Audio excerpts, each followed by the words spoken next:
as we enter the land of dawn. Ito na yun, prime time, Bren versus Black. Ooh. Position 4 and 5, Edith. I think this is gonna be a pause for Edith, yes. And then they're gonna be having the roam boots onto the Estes, unless it's gonna be the other way around. Amo kasi Haji yung naka-roam boots kasi yung XP right now napupunta mo ang mas madalas napunta kay kay Estes eh. And ito medyo tahimik ang ating laro. Wala pa naman tayong nakikitang big invades. But in terms of rotations, if you umalis na agad ng mid lane, he's currently level 2 at naghahanap na agad ng pressure dito kay Owl in the gold lane. Oh. See, both teams are now being very calculated. Kung saan sila gagalaw sa mapa, how are they gonna be clearing their minion waves? How will they maximize their ability to win their lanes? Either Dominic making sure that he gets that cannon, that siege minion. Abyssal Arrow hits, but just forcing out the Purify from the hands of Oh My Venus. That's the first big Abyssal Arrow coming in from Few here kay Mr. Archangel. Tamaan si John Marvilla Luna with the Purify being burned. That's 1 minute without the Purify for Mr. Villaluna. And magiging magiging massive if ever they do go for mid-lane fights. Pero si Medivh na ata ang uunahin nila. Still, no kills, no? Nakaka-surprise. Pressure lang talaga ang laruan ng both teams dito. Yeah. Interesting thing to note here, roam boots for both the Lina and the Ruby. Both of them have roam boots up. Dire hit. Blessing there for Medivh, for Mr. Arcangel, and Conceal there for Joy Boy's Ruby. Bren Esports, they are ahead of 300, 200 gold. Di pa naman ganun kalaki ang ating gold lead. And in fact, Turtle will be started here by Saksa. Mukhang Turtle secured na ata at binigay lang ng libre ng Blacklist International. Alam nilang power spike ng Lancelot ngayon and they shouldn't fight that or contest agad-agad. This Claude on the hands of Kev on the side of Bren Esports. Killing spree emblem niya. Slightly nerfed. Instead of 15% of a heal, you get 12% heal, but it is still an impactful thing to have na pag nakuha ng kill dun si Kev, so be able to heal through it. Same thing goes for Saxa Jago. So Blacklist International has to watch out for that. They're gonna need to be able to burst down that Claude or that Lancelot. If not, they're gonna be seeing team fights turned around in their faces if they're not careful. But right now, both teams doing a really good job of just maximizing the farm that they can get. Dahil yung unang turtle na punta sa side ng Bren Esports, of course, they have this very small lead early on, but Blacklist International still keeping it close. Great play by both squads so far. Abyssal Arrow here comes Abyssal Arrow. Haji, medyo mabilis lang naman pala yung stun na yon. Kinailangan mag-back agad ni Few. And Owl, another one. A long-range Abyssal Arrow, and Few on fire. Talagang tumatama ang Abyssal Arrow, sadyang wala pang nako-convert na kills. Oh, here comes the kind of execution, Haji. Nako, mukhang delikado para sa MVP of Season 8. And wala pa rin kills. 4 minutes na. Around late into the 5-minute mark, makita natin yung flicker babalik dito ni Haji, babalik dito sa kamay ni Haji. But since Bren Esports were able to force out a flicker, they have one less thing to worry about. Of course, the setup potential from an Edith flickering in and then using that second skill, just like an ejector combo toss from the Jawhead. Great play there by Bren Esports to force out that flicker. Yeah, and this is a very, very silent game from Bren Esports and Blacklist International. May mga nararamdaman tayong mga umaamba pero wala talagang pumabagsak ng mga kills. And right now, no, Turtle will be started by Bren Esports. Natin here and Dominic. Nako, napakagandang hila galing kay Joy Boy. And here comes the heals coming in from the Queen herself. But the Turtle will be going to the hands of Bren Esports at magbaback na rin sila. First blood, mapupunta rin sa kamay ni Saksa Jago. Calculated team fight by both squads. Their great positioning from Haji and Joy Boy respectively. But at the end, it was a great pull by Joy Boy to give Bren Esports that small window to actually win that team fight, and eventually they were able to. Tower gets broken topside by Bren Esports. Blacklist International only lost one so far. So, low kill game, but nakita natin dito yung mastery talaga ng dalawang teams in terms of managing their minion wave, prioritizing the objective team fights, being able to win victories via objectives. Tower already broken there by Bren. And the first item pick up here by Joyboy, Dominance Ice para mabawasan yung healing ng Blacklist International. And that is a very early Dominance Ice coming in from Joyboy. Naninigurado lang, you are facing an Estes. In fact, the best Estes in the world currently. And Blacklist International, kailangan mo talagang bilisan ang Dominance Ice na yan. Wow!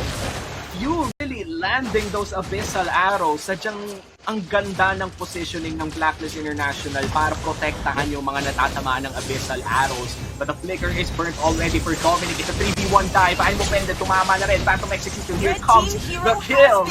Going down for the side of Bren Esports. Isa na namang kill. Mapupunta kay Saxa Tiago. Pero ang sabi ng Blacklist International, sige, train tayo ng isang turn. Great call by both teams right now. Blacklist International baka makukuha ng isa pang torre. Blacklist losing Dominic there in the bottom lane. Bren Esports, Medivh trying to defend Arcangel. You cannot hold on. So just like that, Blacklist International found a window of an opening, forcing a rotation topside. Pero Bren Esports nakasagot din sa bottom lane, able to break the tower down there. Nasira din nila yung torre sa gitna. So again, still very great trades all throughout the map para sa dalawang teams natin. Yeah, and the gold lead is just 1.5k gold lead for the side of Bren Esports, no? Pero turtle na naman ang sisimula ng Bren, and mukhang controlled nila ang lahat ng turtles sa laro na to, as Lord na ata ang sunod na lalabas. Blacklist International, they're slowly losing the early game, but this is quite expected, no? The Lancelot really does take a very short time to have a power spike like this one. Yeah, and mid to the late game is the time shift for Blacklist International with their Harith, with their YSS as well. So they don't need to rush into things, they don't need to force a lot of things, and that's what we're seeing. They're just trying to go for the towers, and meanwhile Bren Esports, respecting that, they're going for wins everywhere else. Joyboy as well, but look at that! Blazing duet! Hindi nga lang tumama. Actually, tumama sa madami. Falling Star muna as well. The healing coming in from the Queen is more than enough to keep them alive. Men, napakagandang blazing duet galing kay Kebs, pero sabi ni Venus, hindi pwede.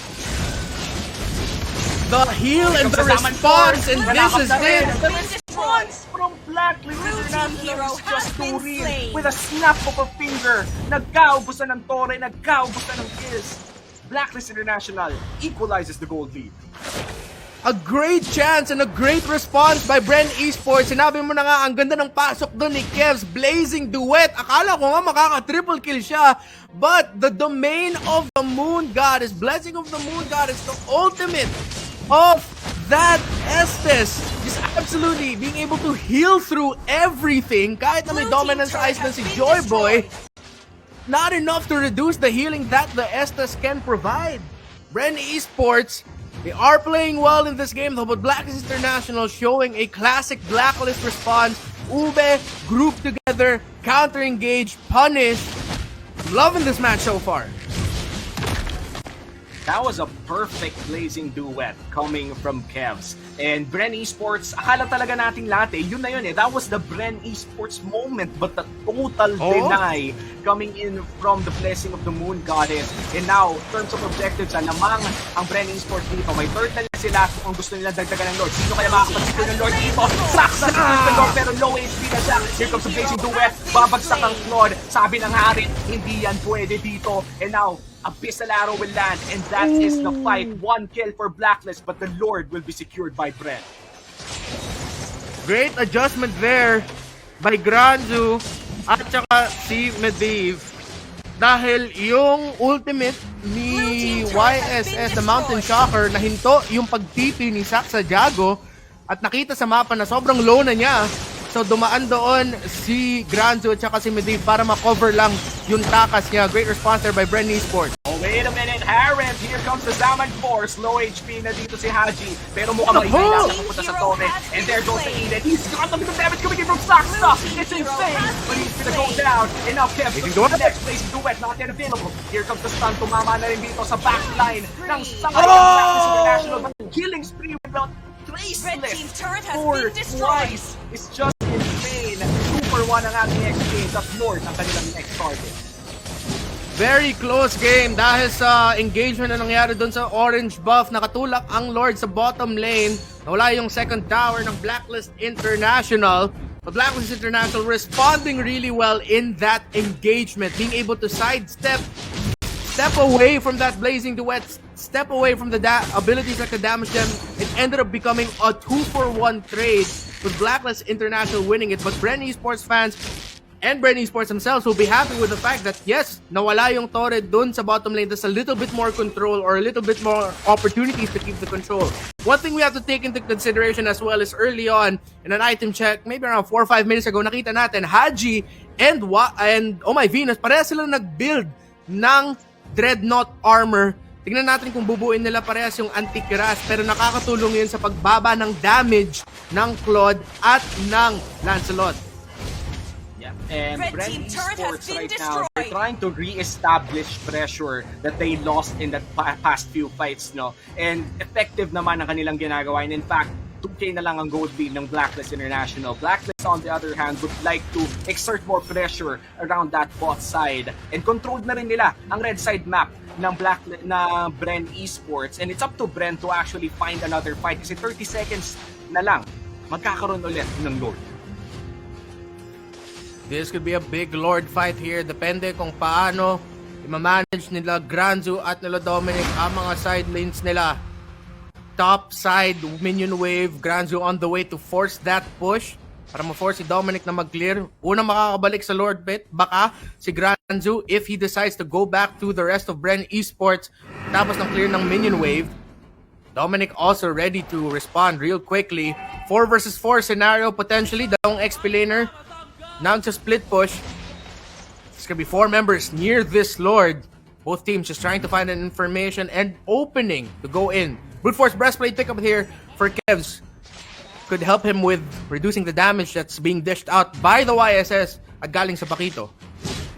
Yeah, and Blacklist International, they do have a priority over this Lord area considering na mas malapit sila. But that doesn't mean hindi kayang pumasok ng Bren Esports. They have a lot of dashes, they have long range engage, and Few is one crucial abyssal arrow away from potentially changing this game for Bren Esports. Pero tingnan nyo naman, napakabilis ng Lord. Here comes the Zaman Force, and looks like Lord will be secured by Blacklist International. Kailangan na mag-back ng Bren Esports, and they're gonna back out a 5-man strong. Pero ng Lord ay magmamarcha na sa mid lane ng Blacklist.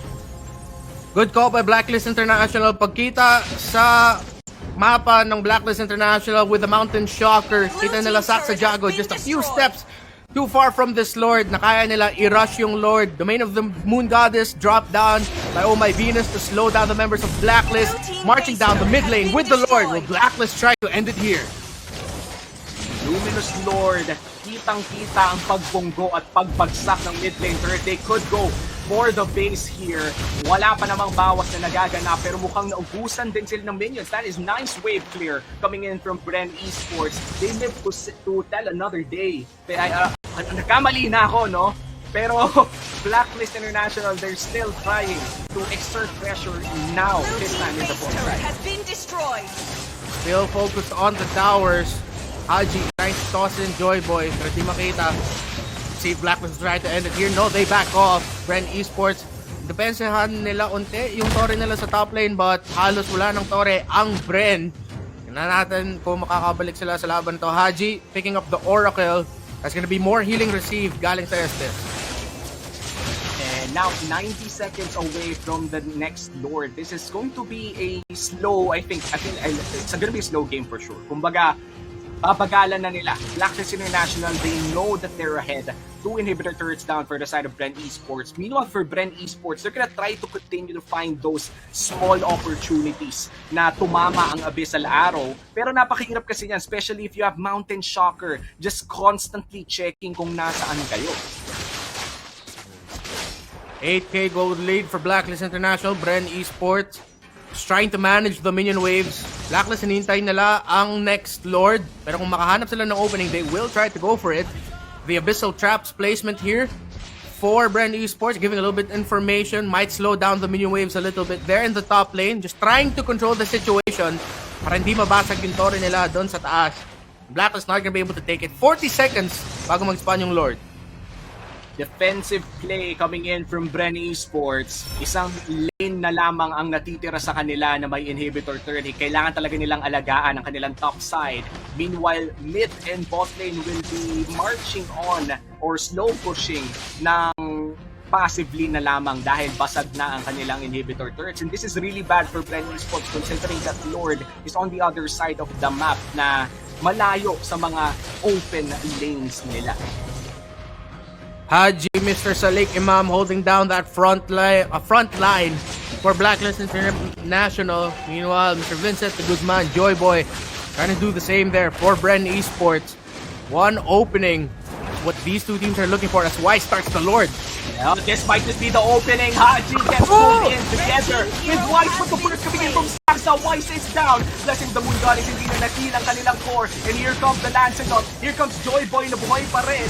And looks like Kevs. Hindi pa pumatay si Wise. Nandun pa rin pala. Hindi basta-basta bumabagsak ang core ng M3. And now Blacklist International, they're gonna take this Lord. Man, akala ko talaga bumagsak na si Wise doon kasi nasa gitna siya ng Thorn Throws. Pero clutch pa yung heal ng The Queen. The second chance, the healing power of that Estes na naman ay isa pang gandang setup galing sa Bren Esports. Alam nila kailangan nila abutin si Wise doon sa Lord Pit. And if not, sasagot si Wise doon sa laban na yun, and it looked like it was a win for Bren Esports again. Kevs with another beautiful entry with that blazing duet. Undeniable great setup by Joy Boy. Granzu got to hit the falling star moon, but Blacklist International was able to respond and was able to readjust mid-team fight again to make sure they stay alive. And of course, the healing from the Estes, malaking bagay din binibigay ng healing galing sa Estes. Men, hindi ko na ma-explain. Talagang nakita ko sa sarili kong mata nasa gitna ng Thorn Throws si Wise, pero napabuhay pa rin ang Queen. Ako nahuli ang isa. And there goes Alda. Here comes the blessing of the Moon Goddess. Wala pa rin babagsak para sa Blacklist International sa double team para sa hari. Sunod-sunod na nagbabagsak na yung mga heal na nagagamit sa Blacklist International enough para mabuhay sila. At balik na nga kanilang call. And game on goes to Blacklist International. What a great showing from Blacklist, but also a great